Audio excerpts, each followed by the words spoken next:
All right, we are live with the man, the myth, the legend himself, David Hill. We're going to talk about how to stay positive during these tough times. This is going to be a great video for, I think, small business owners and just realtors in general. And you've been around the block forever, right? Like, how long have you been in the game, sales and real estate? Oh, I've been in sales a long time since 17. I started calling for Kirby, selling vacuum cleaners. No, I wasn't selling. I was setting appointments for vacuum cleaner salespeople at 17, and on the phones, grinding, Getting getting hung up on. And then I ended up in a call center at 19 for credit card companies. Did that for a while. Worked for a magazine for 15 years, calling telephone books and other magazines and door knocking businesses. I remember back in the day, I had WB Mason as an account. That was when they first came out. That was like 20 years ago. Yeah, so I've been doing it a long time, man. And then I went into real estate in 2002. I was with Keller Williams for a long time, man. And yeah, so now I recently made a change, but you know what? It's all good. You just said that, so I'm going to ask you, is it official? Yeah, it was, yeah. We haven't made like a formal announcement yet. But yeah, Don't do it's it been, here. Yeah. it's been about 2 weeks. So, Why don't you do it here then? I well, cause know. I just did, right? And so there you go. So where are you But at yeah, now? yeah. Well, I'm at EXP, man. I went to Oh, EXP. you Yeah, heard it here man. first. What? Yeah, Well, let's man. let's jump into that. What made you Uh, make uh, the shift? um, well, I'm part of a group, a really high level group, and these guys are no joke, and they've been doing a lot of, three of us met in Gary Keller's mastermind years ago. One of the people that supports the group founders was part of Expedia when they launched. Yes. There's just a lot of really big thinkers and people, and I just saw the opportunity to be part of what these guys are building. And I think EXP is, like, if you look at the industries themselves, if you look at like what Expedia did to the travel industry, and then you look at what Uber did to the taxi industry, and everybody's heard like, oh, Netflix has kind of disrupted what's a video place? I can't Blockbuster. even remember the name. Blockbuster, yeah. But Can't even remember the name. exactly. I can't even remember the name, but it's been so long. But now, if you look at what's happening to even Netflix, there's all these little ones coming in, like Apple TV and Disney Plus and ESPN Plus, and they're actually disrupting Netflix. So it's evolution, man. I just feel like there's that's the evolution. So nothing again. I shouldn't say I love. I've loved KW for a long time. I grew in KW. I was part of Gary's mastermind. I've been blessed, man. Great company. I was a trainer. I learned a ton. But just, time to move on. That's it. You and I talked about this on the phone the other day. I'd like to talk about it a little bit more here because I think it'll help. Oh God, you're gonna get me in trouble, dude. Nah, it's nothing bad. Yeah, I'm Me part of being this group and we're planning this huge announcement the thing. So, appropriate. This will be how how appropriate. No, how you and many? I were What do you? talking, and we were talking about how successful agents tend to succeed no matter where Mm, they're at, right? yeah, Whether it's a mom and pop, a KW, a Remax, sure, Century yeah, 21. If you're going to be absolutely. successful anyways, you're going to succeed anyways, despite what brokerage you're, whether you work for yourself or somebody else. Would you say that's true? And tell us some of the most characteristics of those successful real estate or business people. I think it's true to an extent. I think that you can be successful up to a lid, right? So I feel like I've been in this system for a lot of years. And we were the first team to close 100 houses in Worcester. Like, yay, Yeah, I grew a great business. I brought a lot of really cool people in. I became a team leader for a while. I recruited a bunch. It's been great. I've grown up in KW. But yeah, I think, like I said, I think based on what I saw earlier, I just see the industry itself is changing. yeah. Like everything, technology is changing. I just feel like maybe I did hit the lid at KW, and now it's time to just look at something else. I guess to your question though, Yeah, if I'm listen, Gary Keller is like the man, right? But if you're, I don't work directly with Gary Keller, obviously. I mean, I'm so right. So that's not that wasn't my situation at Keller Williams. Yeah. But you're only going to get as far as the ecosystem. If you're in a pond, like if you're in a pond, right? And the pond is so big, you're going to grow to kind of fit in that pond, if that makes sense. And if you want to expand, you got to get into a bigger pond or a lake or a river or an ocean, right? And then you can expand. And I think for me, I feel like I did as much as I could, and I probably just needed to move on. Like I wasn't. Anyway, this is an interesting conversation because I was not planning on having it. So thanks for doing this for me, man. Now you owe me a call, my friend. Yeah, no problem. You guys owe me a call. No Hey, doubt. you want to do a call about staying positive during Corona? Yeah, That's called right? a bait and switch. Yeah, Hey, bait and switch. You never know what you're going to get with these guys. That's why it's so beautiful. So Yeah. we've been doing a lot of Zoom calls and a lot of live calls. We had Ivan Meisner on the call yesterday. I know, I saw that at VNI. That's awesome. Thanks for watching. And the reason we're doing that is because we're working on adjusting and pivoting and adding value to small business owners, and also, you know, inspiring people during these crazy times to stay positive because there's so much negativity in the world. What are you doing differently to do the same thing? Yeah, you know, this reminds me of 2007, 2008 when, you know, everything was cruising, and like 2005, 2006, and all of a sudden it just came to a stop, you know, the business. I mean, obviously things are a lot different from a perspective of we've got viruses and all this other craziness, but the real estate market itself, it's very similar to it. It just kind of stopped, you know, there was a lot of uncertainty. There was a lot of fear. There was a lot of reluctance. We're dealing with that right now. So it's you said the word pivot, and that, you know, that's such a common word these days, right? Everybody's saying pivot, but yeah, that's what it's about. It's about changing a direction. So for me, I'm looking at some of the things I did back then and saying, okay, is that the direction I want to go, right? Again. And so I've been going and reestablishing those accounts I used to have with the banks. You know, it's not happening right now. So, right. But what is this going to look like 6 months from now is the real question. What's it going to look like a year from now? Right? Because in 2005, we were writing offers on hoods of cars because we couldn't get to the office fast enough and get it submitted because someone else would buy it because there was a line behind us, right? And there was no dot loop back then. And Gary Keller was telling us, hey, you guys better freaking buckle up because bad times are coming. And we were like, yeah, whatever. This guy doesn't know what he's talking about, right? But yet he's on a stage in front of, you know, 20,000 people. And we were kind of laughing. And all of a sudden, before we knew it, shit changed, man. I think I just swore, but it changed, right? It all changed. To what you said earlier, kind of how Arthur started off the conversation, is just about you got to be able to take and recognize opportunity. And then sounds like based on experience for you, you're not only taking and recognizing opportunity, but you're also, based on your past experience, a future pacing your mind in contrast. Like if this happened here and I was successful in this situation, how can I apply for a potential of what could happen and make myself win in that arena also?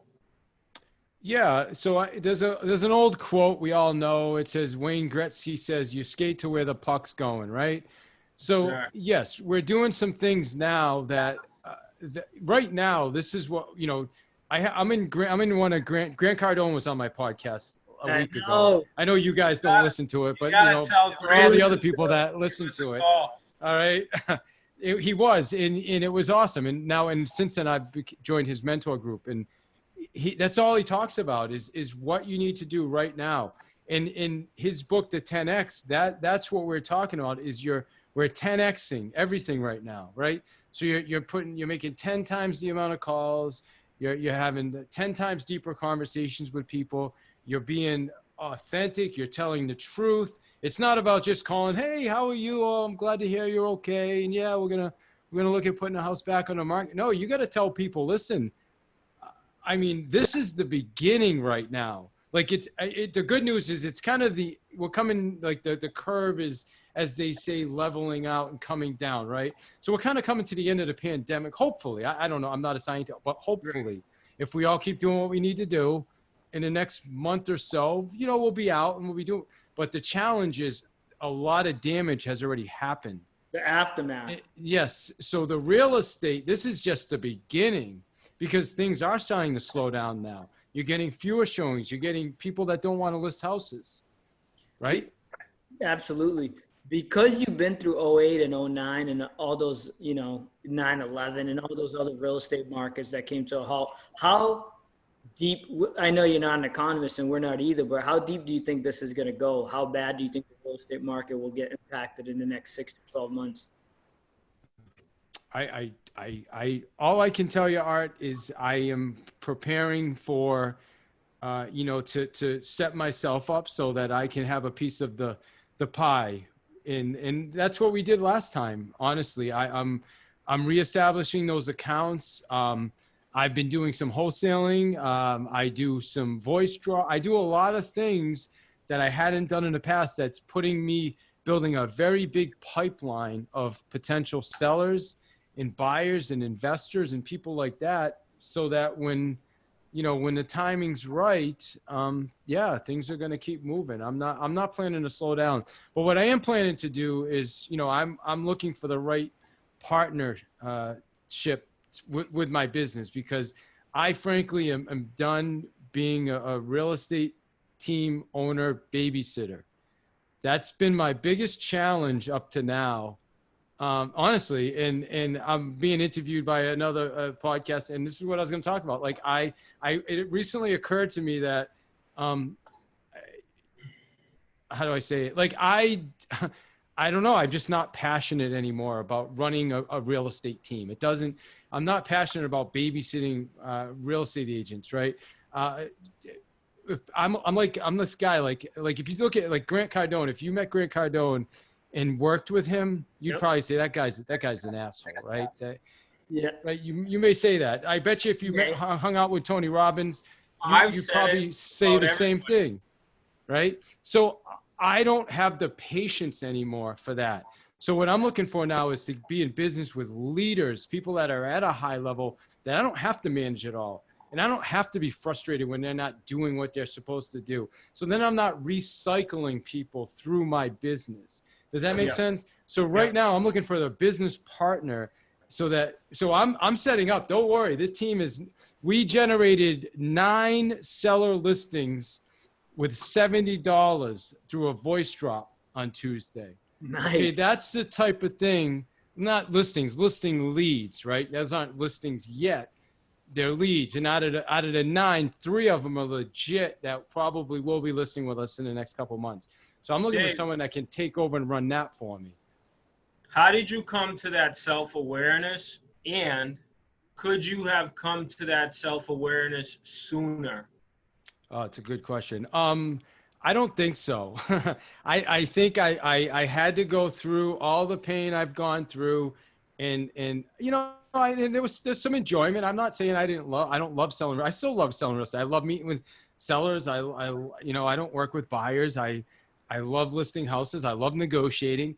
I just don't love the grind of the team anymore. I don't love, you know, like dealing with having to let people go. You know, I had to let a couple people go in the last couple months again, because I don't, you know, it's just not where I want to be in life anymore. Was there a specific point when you were like, this is not what I want to do, and you just sat there being super real with yourself and being like, this is what I want to do, you know?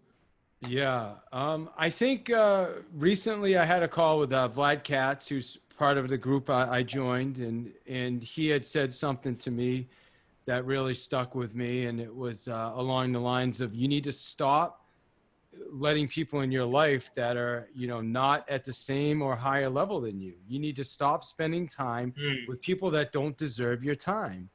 And I think that's when it really clicked, you know, and it's true. And, you know, there's nothing against any of these people. They're all good people. But, you know, there's so many, I mean, I don't want to get into all the weeds of the whole thing, but the reality is, I partnered with these guys because of it's the next level. It's the next evolution. I'm not going to be calling expireds and FSBOs anymore. Right. That's, I've done that. You know, I did credit card applications. I'm not going back to that stuff, if that makes sense. Yeah, that makes perfect sense. I think it's an awesome realization, but I also think it's, what you're doing is future anticipation for yourself and for your business. And it sounds like for your personal life and your family, you know? And Yeah. I think that's super awesome. I just think if there's somebody that could become more self-aware about what they truly want, and it's like, it's okay for that to change, right? You may love something, you're doing it for so many years, and then all of a sudden you say to yourself, I really don't enjoy this anymore. I want to go after something different, something bigger, something different for me. And to come to that realization is probably a good thing. Dave, I haven't enjoyed it for years, dude. You know, I realized that's why I went and I took the team leader role out in Connecticut. That's why, you know, I've always been a trainer, but you know, the challenge with doing that is you're doing two things, right? It's like you want to train, but then you want to sell real estate. So you're not going to be, you know, if you want to be the best at, so I just got into this whole dialogue with someone recently about the jack of all trades, master of none thing. I'm going to have Haley Warner's going to be on my podcast next week so we can debate that. But I'm a big I want to be the best trainer on the planet. And in order for me to do that, right, because I've trained, I brought some of the top agents in this area, Jim Black, others, Justin Jarbo, Derek Green started on my team, all these guys. So I can do that. But if I'm busy babysitting, selling real estate, going on listing appointments, calling, I can't focus on that. Right. And I think that was part of it. And so I kind of at this place where I hit this ceiling. Okay, this is all I can do, because that's all I can physically do, right? And I can't seem to leverage myself because maybe I'm just not great at that, right? So I got to find a person. So this is my biggest awareness, is it's not about me building a team anymore. Like I've got my database, I've got my sphere of influence, I have my systems, and that'll stay. I need to find the right person that I can say that's yours, and I only communicate with you. Because otherwise I get frustrated and I don't have patience. I've realized that. I feel like I just realized that. And I might've pretended I had all this great patience and I'm such a great manager, boss, leader. I'm just an impatient guy that works. I'll outwork anybody on the planet. Like I should have been a UFC fighter. You know, that's what I probably should have done. I'm beyond that now. But as a kid, if it was, I would have figured I'd be the champion. Seriously. Yeah. I tell you, I'd be friggin' in the middleweight, maybe lighter than middleweight, but yeah. What would your nickname, David What Hill? Oh God. That's funny. David What Hill. I don't know, man. That's a good question. I don't have to think about that. David the Worker. The work. Yeah. The work. The workhorse. Yeah, the work, man. But it's not just about work either. It's about working smart, right? So if I'm going to put in effort and time, I want to put in the right effort and time. So for the whole point of this thing, and I know we've been all over the place, but I think for people right now, you know, you just want to, everybody's talking about being in touch with your clients. Absolutely. It's something you want to do. You want to be in touch with the people you know. You want to have real conversations. I think the thing we're not saying enough is have real conversations. Like saying, listen, right now there's indicators, right?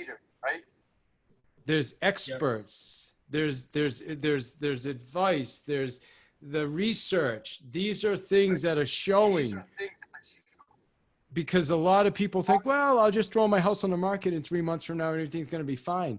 That's probably not going to be the case. I could be wrong, but the research, the data, the experts are all showing that's not going to be the case.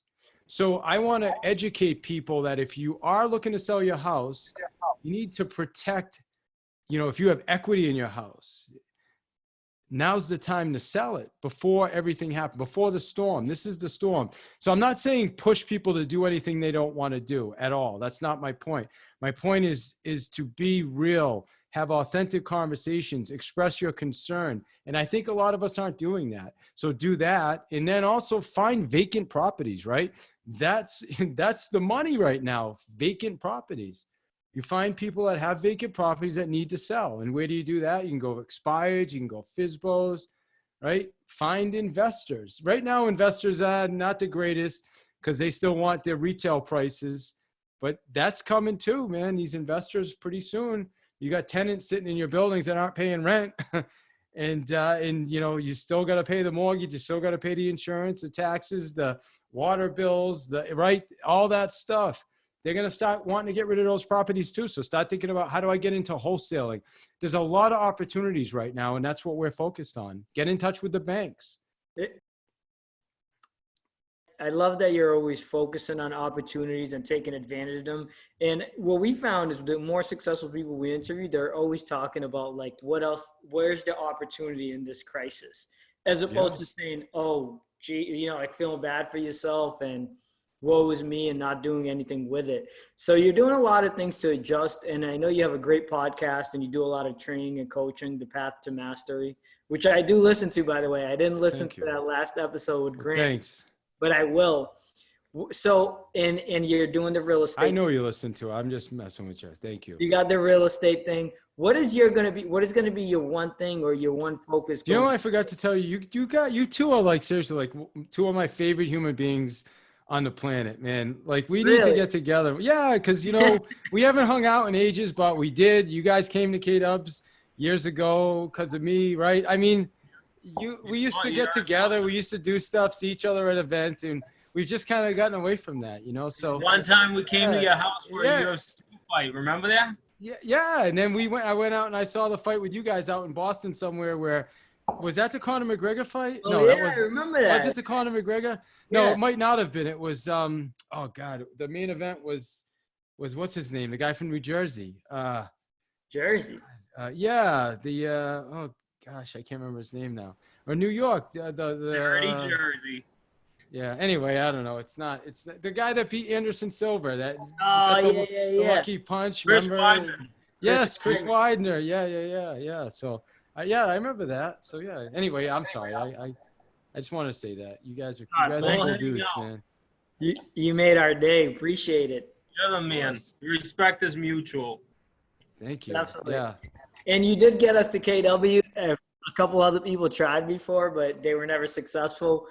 And I remember till the day the line that you used, and we were like, "Hey, man," we were like young. So what? 5 years ago now, 6. We were like, "Yeah, we just want to take the Red Book and build a 7th level team and implement it." Yeah. Take all that, and you said, from the outside looking in, you're not part of the culture. You're not part of the process. How are you going to take the system, or steal the systems, or implement it? Yeah. When you're on the outside looking in, we have basically classes, courses, education, all about what you want to do right in-house. And I was like, I think it's, that's funny. My mic's falling apart over here. What is going on? Huh? I think it's, what's it called? Ultimately it's, you know, it'd be like trying, like, let's say you're the New York Jets and you get your hands on the Patriots playbook. Do you think that you're going to win the Super Bowl just because you got their playbook? No, you need the personnel, you need the tools, the models, the systems, right? And it's awesome, dude. I just, you know, feel like, and I don't want to say anything negative about KW. I think it's a great company and it's great for a lot of people. Just, you know, right now for me, and I'm dealing with a stupid microphone. I don't know what is going on here. Hold on a second. There we go. All right. But yeah, so it's listen, I just think the playbook's changed. That's my thought process. Yeah. You know, it's funny when I told you this, you're like, oh my God, Tom Brady left the Pats and Hill's leaving KW. I was like, that's a cool thing. So you kind of spoiled it for, hopefully they're not watching this, the guys I'm partners with, but, anyway, it's all good. I'm glad I could do this with you guys. And I'm going to actually, you know, probably at some point go a little deeper into the, you know, the why and some of the things that really attracted to me. But right now it's just about being with the right people as things change so much and as the industry changes and things evolve. and that's it, you know? Yeah, I got a question for you, and we're switching gears a little bit. Your Sure. podcast is pretty sick, but everybody's doing podcasts now. We have our own podcast. It's like the new Sure. hot thing. You get some sick guests on it. Like you had Grant Cardone, Jared Yeah. Robbins. I listened to. You even had Gary V on the episode. Yeah. So tell us about how you get that kind of level of influence, whatever you want to call Yeah, it. I think the same way I sold real estate, in the same way I listed expireds and FSBOs when I was doing that, is it was a lot of follow up, and if you listen to episode, I think it's episode 120 or 121, it goes through how I got Gary V on the show. But yeah, it was a combination of attending his, just being persistent with follow up, stalking him on social media, for lack of better term, right? DMing him on Instagram and Twitter and Facebook. And I showed up at two of his events. I bought VIP tickets so I could meet him. I just a lot of stuff. I connected with the right people around him. So I knew, like, Ryan is one of his guys that's real close to him. So I had his email, all his contact. So it's just the same thing, similar to Grant Cardone too. I connected with some of the right people. I got into a mentor program with Grant. I was on a video conference with Grant last night. The guy's an animal, man. He's an animal. I'm supposed to make 50 contacts today, dude. You know what I've made so far? How many? 8, dude. I'm going to get my butt handed to me. Who are you contacting? Today we had to contact people that we haven't spoken with in at least 3 years. Wow. It's insane. So yeah, I've made more than 8, but in that context, yeah. So I got, I don't know. We'll see, we'll see what happens. But those are the types of things that we're doing, and you're challenging yourself. It's been fun. Constantly. Yeah, absolutely. And I forgot what the question you even asked me, to be honest with you. Where were we going with that? How do you get those kind of influences? Oh, guests. Yeah, persistence. And now, fortunately for me, I just released episode 159 this morning. So that means I have 159 episodes. What? So I've been doing it for over 4 years. We have just under 300,000 downloads, right? So because of that, they reach the whatever they do, they reach out to me all the time now, asking if I want this guest or this guest. And most times I don't have time to do all of them, but that also gives you some credibility when you have downloads and you have guests. And so, but you got to start somewhere. I understand that. But you're right. There's a lot of podcasts now, and I'm always trying to evolve on my podcast as well. I'm always saying, okay, what can I do better? One thing I like to do is I'll go back and I'll listen to it, and I'll be like, oh man, I should have asked that question. So now when I'm interviewing somebody, what I'll do is, if I ever think in my head I should ask this, I always will stop and ask it, or I'll write it down and ask it. Because I hate the times where I'll listen after and I'll be like, man, I missed a question. Because I know someone else is asking it. And I'm getting better at listening more. Less, like, I still talk a lot, but I think, like, if you listen to my episode with Grant, I think it was one of my most impactful episodes, probably because I kept my mouth shut most of the time. Oh. I think you're getting better at listening more, but I also, from knowing you, think you're getting better at listening more genuinely. Where before maybe you'd listen just to listen, just because that's what you do, right? You don't say nothing when somebody's talking. But I've seen you in recent interviews and stuff, and even the last time we saw you in person, I feel like nowadays, maybe you obviously, ever since the day we've known you, kept growing. You're always growing on, like, it's just crazy.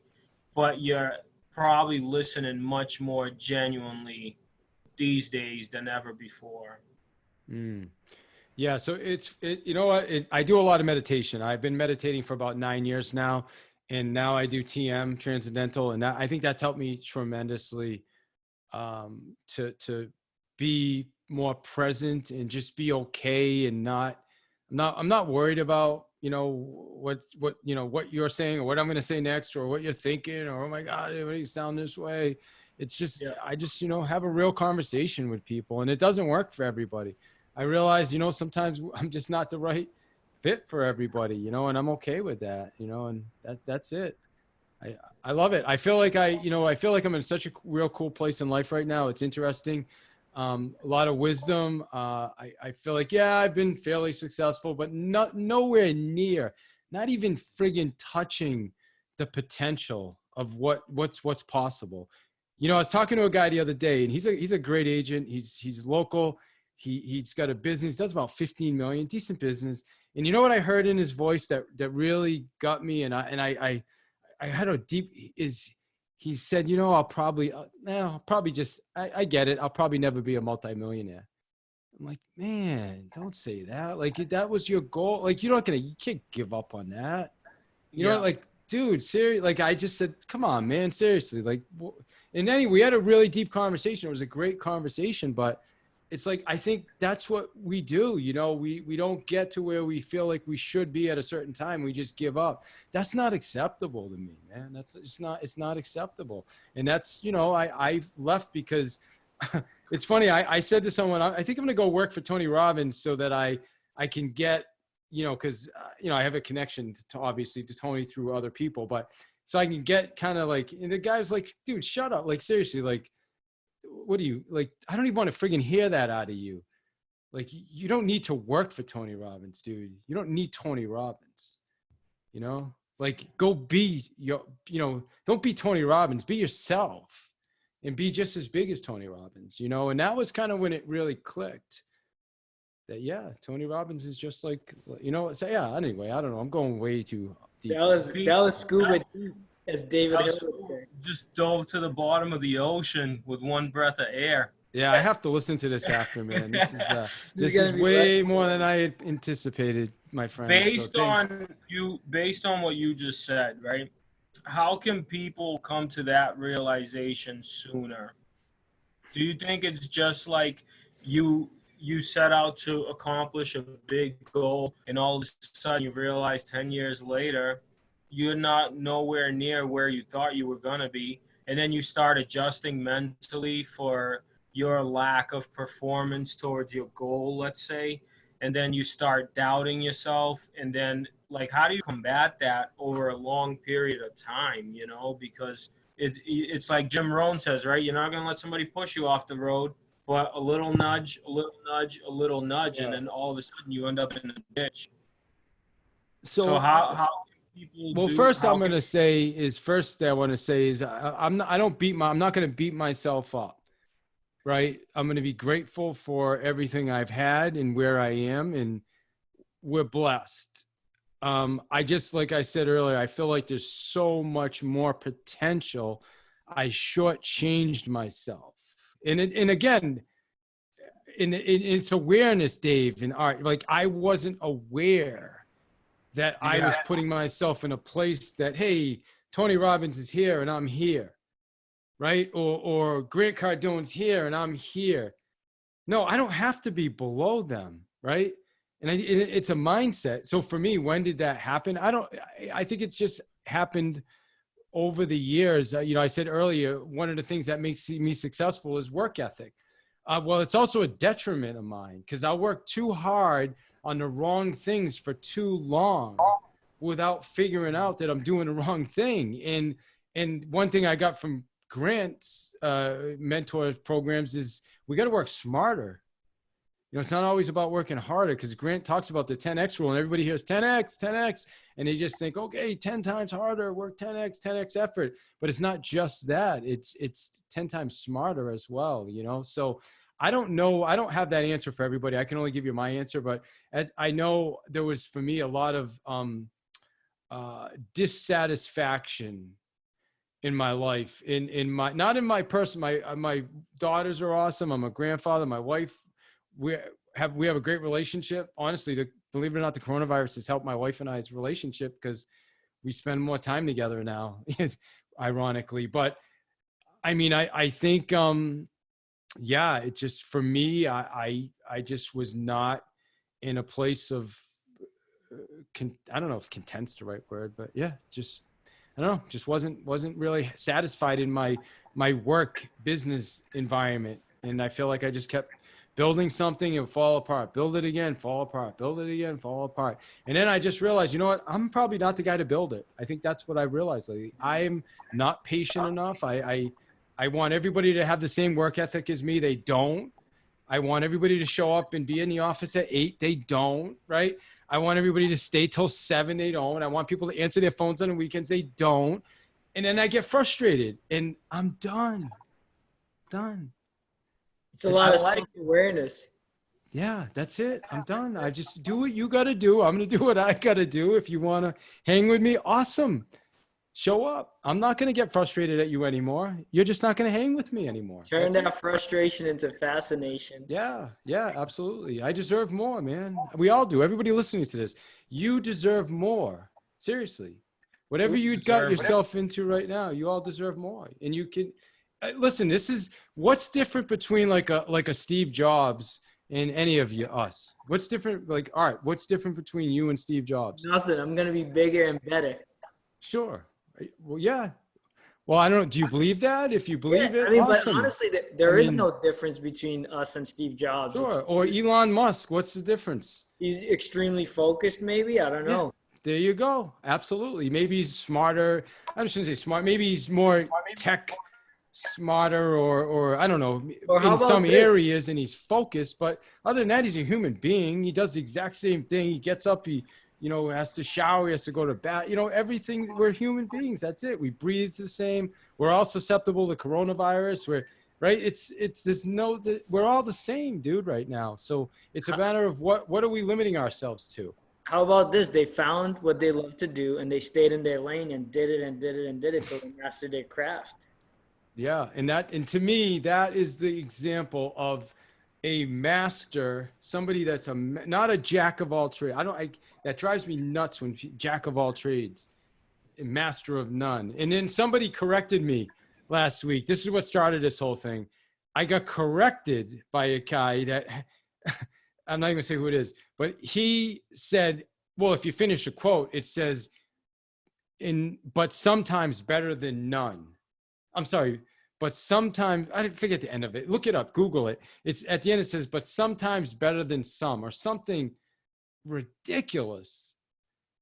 And I'm like, I was speechless. I'm like,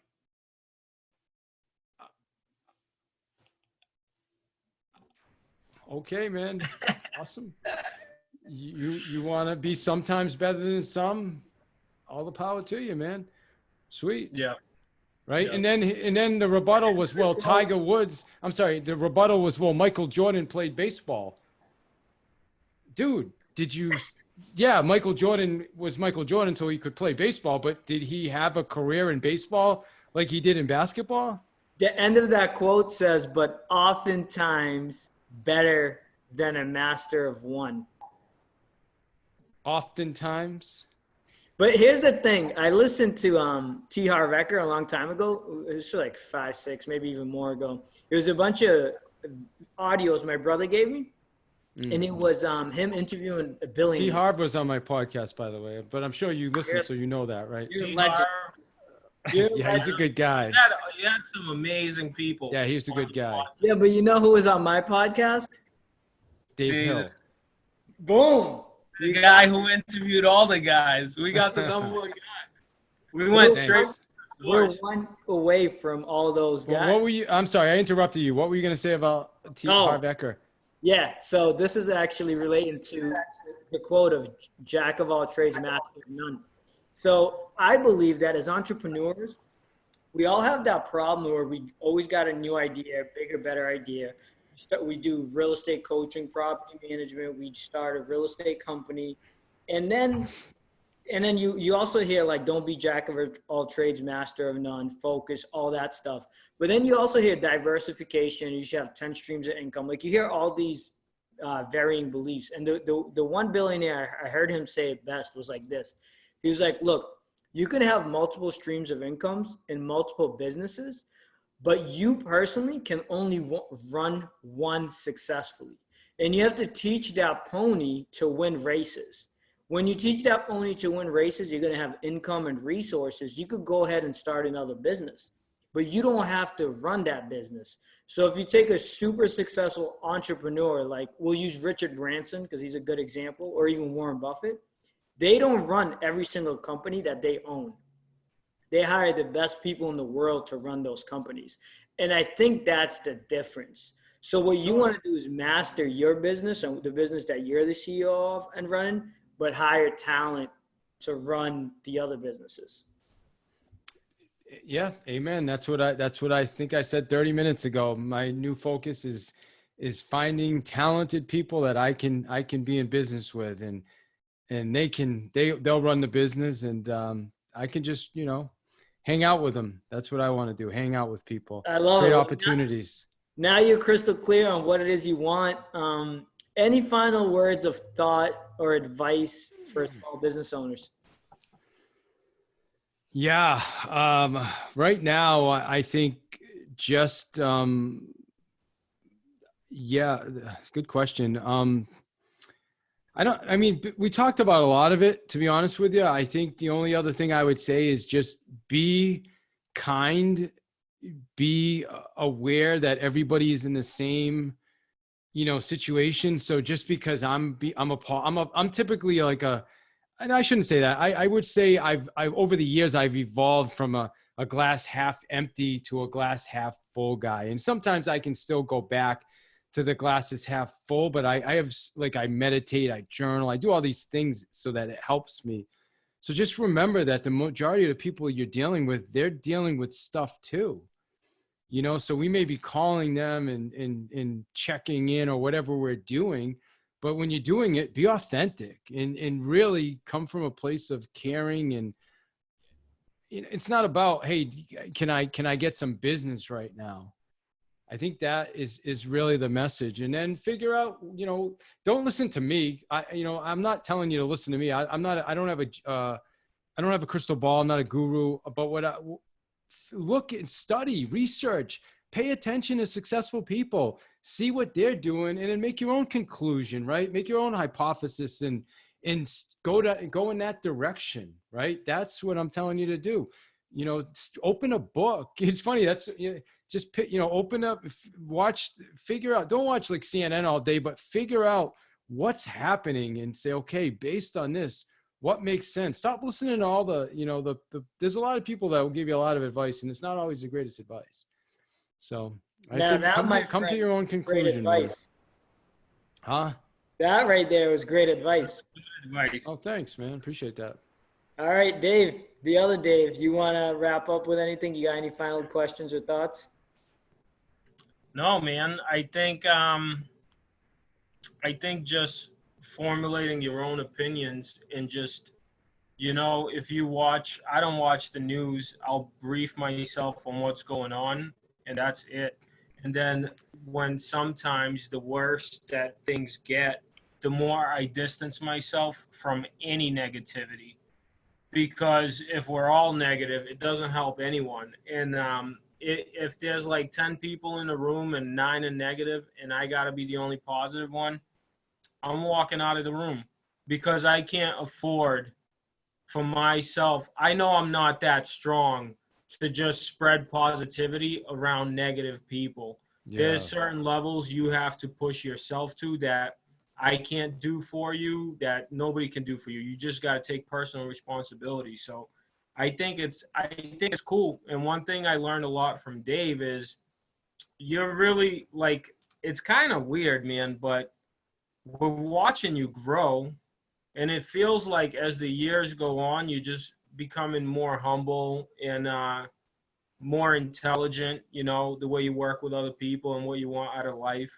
And I think it's cool because if people know you personally, you're really studying and you're really learning and you're really meditating. And let's not forget the way you take care of your body and the way, like all these things that you do in triathlons and all these things.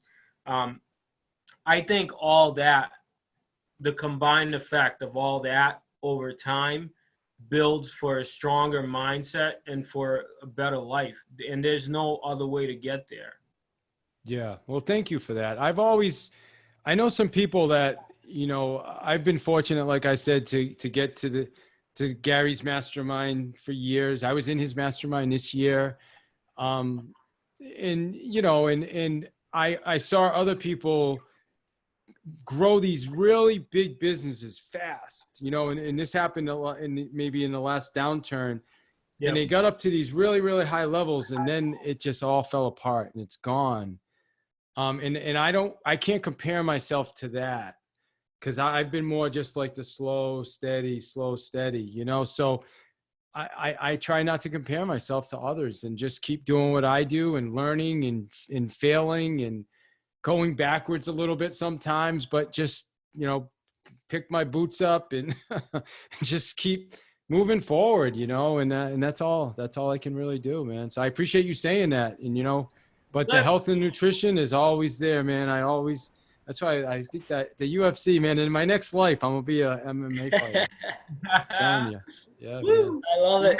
You had a boxing match before, right? Oh yeah. I kickboxed when I was a kid. I'm undefeated as a boxer. I had 1-0, baby. 1-0. That's right. Legendary. You and Mayweather both retired undefeated. Dude, you have got the lines, kid. I got to talk to you. You're my marketing guy going forward, man. This guy's good. All right, guys. I want to thank everybody for listening. If you like it, share it. You can listen to it on the Modern American Dream podcast. David Hill also has a podcast. It's called The Path to Mastery. Check it out. He interviews Path to Mastery. No, though. Path to Mastery. Thank you. Path. Yes. And then check out our YouTube channel. We'll also post this over there, and make sure to subscribe. We are out. Thanks, boys. See you later.